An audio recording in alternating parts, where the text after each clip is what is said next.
नमस्कार शेतकरी बांधवांनो, आज आपण बोलणार आहोत ऊसावरील तांबेरा या रोगाविषयी।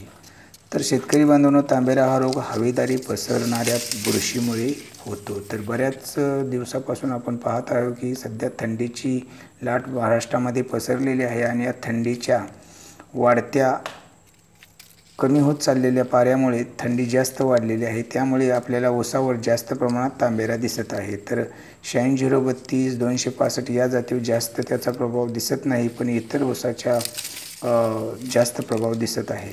तर ते या तांबेरा या रोगाची लक्षणे काय आहेत ते पाहूया। या रोगाचा प्रादुर्भाव पिकाच्या पानावरच आढळतो। सुरुवातीस पानावर लहान व लांबट पिवळे ठिपके पानाच्या खालच्या बाजूस दिसून येतात। कालांतराने ठिपकाची लांबी वाढते व त्याचा रंग लालसर तपकिरी किंवा तपकिरी दिसून येतो। ठिपक्यांचा भाग बुरशीच्या आणि बीजाणूंच्या वाढीमुळे फुगीर होतो, त्यामुळे पानांचा ठिपक्यालगत भाग फुटून त्यातून नारंगी किंवा तांबूस तपकिरी रंगाचे बीजाणू बाहेर पडतात। रोगग्रस्त पानाच्या पाठीमागच्या पृष्ठभागावरून बोट फिरवले असता जीवाणूंची पावडर सहजपणे बोटात चिकटते। रोगाची तीव्रता वाढून पाने करपून वाळतात, यामुळे ऊसाच्या उत्पन्नात व साखरेच्या उतार्यात लक्षणीय घट येते। तांबेरा रोगाचा प्रादुर्भाव प्रसार पावसाळ्यानंतर ढगाळ वातावरण, जास्त आर्द्रता व थंड हवामानात जास्त दिसून येतो। कोरड्या उष्ण हवामानात रोगाची तीव्रता कमी होत जाते। उष्ण पक्वतेच्या काळात या रोगाचा प्रादुर्भाव वाढल्यास पानामध्ये साखर तयार करण्याचे कार्य मंदावते व त्याचा विपरीत परिणाम साखर उतार्यावर होतो। रोगाचा प्राथमिक प्रसार हवा, पाणी, पाऊस व कीटकांद्वारे होतो। तर शेतकरी बांधवांनो, यावर रोग नियंत्रण कसे करायचे आहे ते पाहूया।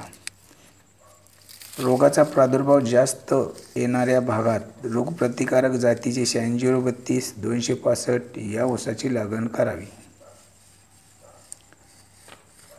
पिकाचे वय लहान असताना पाण्याचा ताण पडू देऊ नये, तसेच शेतात पाण्यामुळे दलदल होऊ देऊ नये। तांबेरा रोग दिसून आल्यावर रोगग्रस्त ऊसाची वाळलेली पाने शेताबाहेर काढून जाळून टाकावीत व नंतर 0.3% प्रमाणात मॅन्कोझेब डायथेन M45 1 लिटर पाण्यात 3 ग्रॅम बुरशीनाशक किंवा कॅलॅक्झिन 1 लिटर पाण्यात 1 मिली बुरशीनाशक किंवा 0.15% मॅन्कोझेब डायथेन M45 1 लिटर पाण्यात 1.5 ग्रॅम बुरशीनाशक अधिक 0.075 कॅलॅक्झिन 1 लिटर पाण्यात 0.75 मिली बुरशीनाशक फवारावे।